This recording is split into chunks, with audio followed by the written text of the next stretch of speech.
we all walked cornfields late in the season where we see the plant cannibalizing itself. Sap allows us to see that happening, I think 3-4 weeks ahead of when we would visually see it. So it allows us to come in and, correct some nutrient issues and really get dialed in on how we can get more efficient with our applied nutrition. And that's one of the big benefits, I think. It shows us our strengths and our weaknesses and allows us to focus on them, or in a case where we find a nutrient strength, to be more efficient with our applied nutrition.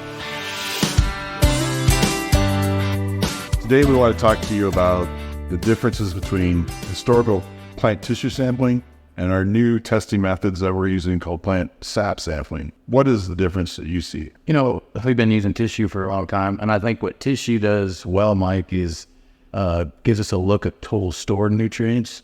But what sap does, it allows us to be predictive. It's real time. It's a measurement of the liquid in the plant, what's coming out of the xylem and phloem. So we get to look at a lot of different things. We get to look at how the plant is allocating nutrients from top to bottom, old growth to new growth, and it allows us to be predictive. One of the big things with sap, I think, that's a benefit to growers is, you got 2 weeks to make an application or to come in and correct something because it's showing you what's going to happen. One of the other things that I've seen, and maybe you can touch on this, is the visual differences in the crop versus what tissue told you versus sap. I've seen some of that where you can almost see the visual in the sap and it corresponds to the tissue, where the sap sample in the plant versus like a tissue sample, you may not see the hidden deficiency. One question I get, and maybe you get too, is like transitioning from historical tissue samples into sap.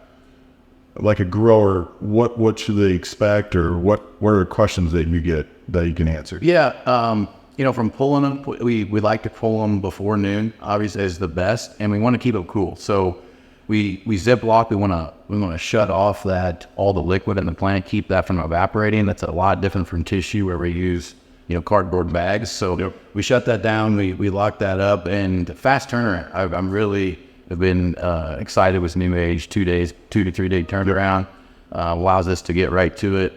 That's some of the big things as far as pulling them, I think, that I've seen. Yeah, with questions. Yeah, and that turnaround time has been key. Monday we typically see the samples. Wednesday, Thursday, you can go make an application for the weekend and try to attack those deficiencies if there is any.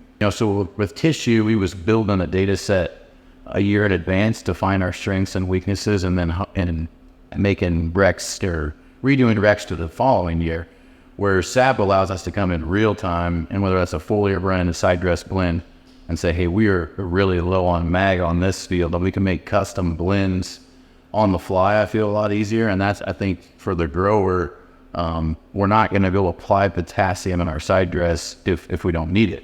And saps really help us dial that in a lot more than we've seen with tissue.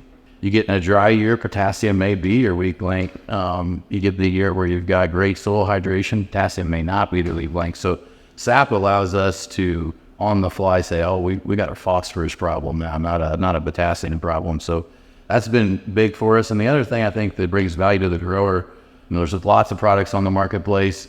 You can apply. And I've seen its big advantage over tissue is being able to pick up products and the response that they give nutritionally to plants. So for a grower, this is going to be throwing a lot of different foliar options or wide drop blends. What moves the needle? That's the big thing for the grower, is what's actually increasing nutrition on plant. And I think sap, from all we've seen the last 2 years, is awesome at calibrating products. Yeah, it's been great because you can say, okay, sometimes in agronomy, you want to apply this product, but it's maybe 2x price of this product, and this looks really good and may actually have a better analysis than this $10 product. But we've learned that some of those $10 products are worth the money because they move the needle and get the job done. Some of the differences we see with sap sampling versus regular plant tissue sampling. And the first one we want to talk about is what we call parameters. Yeah, and I think there's a lot of ways to break down parameters, but the thing that we get to look at in sap that we don't see in tissue is the EC, pH, Brix, and total sugars. I think there's a lot to learn there. And, one of the reasons I think our partnerships work great is we've realized there is a sugar allocation issues within the plant that can create better efficiencies for the plant. So having a look at what's going on with sugars, mobility from old growth to new growth, total measurement of nutrient flow with EC. That looks at BRICS, which is sugars plus nutritional flow. So gives us a different idea of what's going on, a little different perspective. Yeah, it's been really good to look at how the environment affects the plant too. I think is what that allows us to do when you talk of like EC with flow within the plant, what's pumping, what's going. As the plant kind of shut down a little bit. So how's the plant react in those conditions? And then like last year it was dry for us early on, so it was really in shutdown mode a lot. So you apply different products to that to try to reignite the plant, so to speak. Like this year we're a little bit wetter, so it's a little different scenario, but we're starting to see some different things. Yeah, and over the last 2 years, we do some full plant early on, up to V5, and then once we get to V6, whether it's corn or soybeans, we can then go to the old versus new leaf. So we go pull the oldest, most viable leaf and the newest leaf, all the way up to reproduction on corn. And then once we get to reproduction, we can move back down to the year leaf and still pull the oldest, most viable leaf in the plant. Yeah, and when you talk about those scenarios in products, like we've built the product called Full Send, and it was kind of reproductive. Now you guys have done some trial work. Granted, luckily you're in an area where you're a little farther along than we are right now, crop, so you can do some more testing. But you employed Full Send in the herbicide pass basically, and you've seen some of that changes, and the bricks and stuff that you guys have shown the data back to us has been pretty eye-opening, wouldn't you say? Yeah, and I think at the end of the day, the higher the bricks, the higher the EC, the nutritional flow, the better the plant's ability to defend itself. I think, our long-term goals with these extra parameters is making fungicide decisions, making nutrient application decisions. If we can keep this plant in a dominant position, it's going to do really good at handling stress on its own without a lot of extra dollars needed. And that's the value of the parameter section of the plant sap tissue sampling. Gives you, the growers, an eye into what the plant is doing and how can we better fix nutrient mobility within the plant. We've talked about it before, we did a lot of tissue sampling, and we've transitioned to sap now. And I think one of the main reasons is the nitrogen piece and the eye-opening information we can get when we start sap tissue sampling versus the plant tissue. Yeah, absolutely, and it is very important, and it's something that till a couple of years ago I've never thought about. And so within the SAP report, we get 3 different measurements of nitrogen: nitrate, ammonium, and total N. Total N is a measurement of ammonium, nitrate, and nitrogen that's in amino acid or protein form.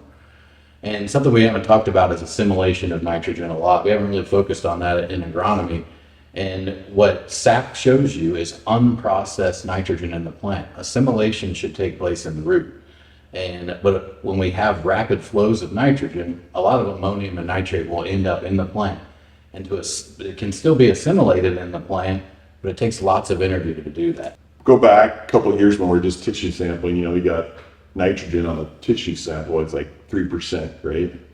And we always try to keep that number up, at least here at Integrated, we work with Kelly Garrett, and we always kind of chase that number. I kind of want to go back and look at that, what the plant tissue nitrogen number was, at 3%. What are guys actually looking at? And it's really the accumulation of total nitrogen in there, but it doesn't break it out, right? No breakout in tissue. It does give you a good idea of overall performance. I think tissue testing does, but it doesn't tell us what is assimilated versus what's already working for the plant in or protein form of nitrogen. So what we've been learning is one, how do we assimilate what's unprocessed in the plant to already get the nitrogen converted to working for us, and 2, how do we keep assimilation happening in the root? Yeah, and it's really been eye-opening, like for me myself. It's like you got this big beautiful plant and you go sap sample it, and all of a sudden you got all this ammonium and nitrate that's unprocessed, and you're like, feeling bad about yourself. You've done something wrong, but it's been eye-opening because now we know how to attack that. Because if you're not converting nitrogen, you're not building the building blocks of the plant. I mean, correct? I mean, you want to keep that assimilation low so you're building a healthy plant.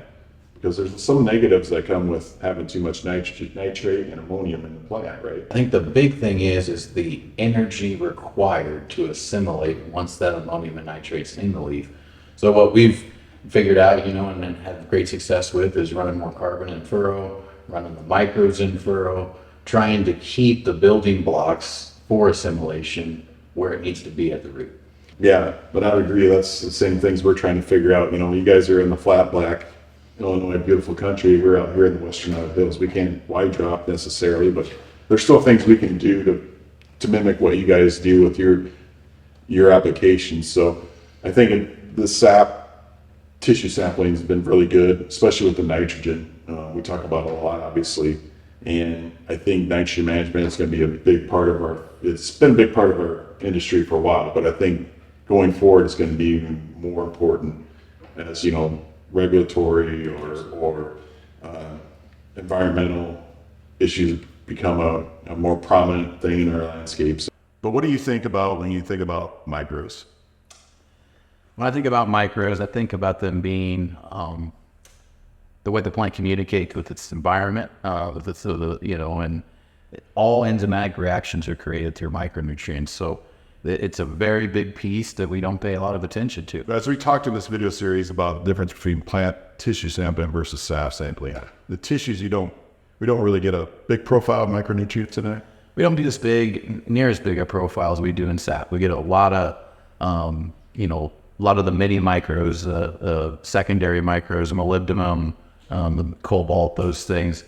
But the big thing I think with tissue, it always showed me, kind of all over the board, where sap is really, I think, a lot more accurate on the micronutrients. As we work with growers all over the country, I've got growers that legit have manganese problems. Tissue showed it, and sap shows it in a big way. But tissue showed us for our region that manganese was a problem, and it's really not. We've got other low-hanging fruit that's a big problem. So I think the accuracy on the micros on sap is very good. And I would agree with that.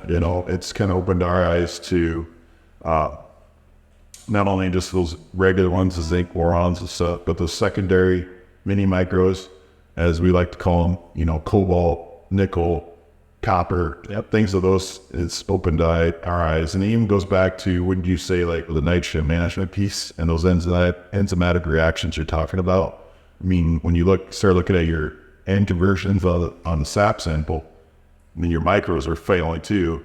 They're kind of one and the same, aren't they? Directly correlated. And the thing I do like about micros is we start to focus on them. It's going to make macronutrition more efficient.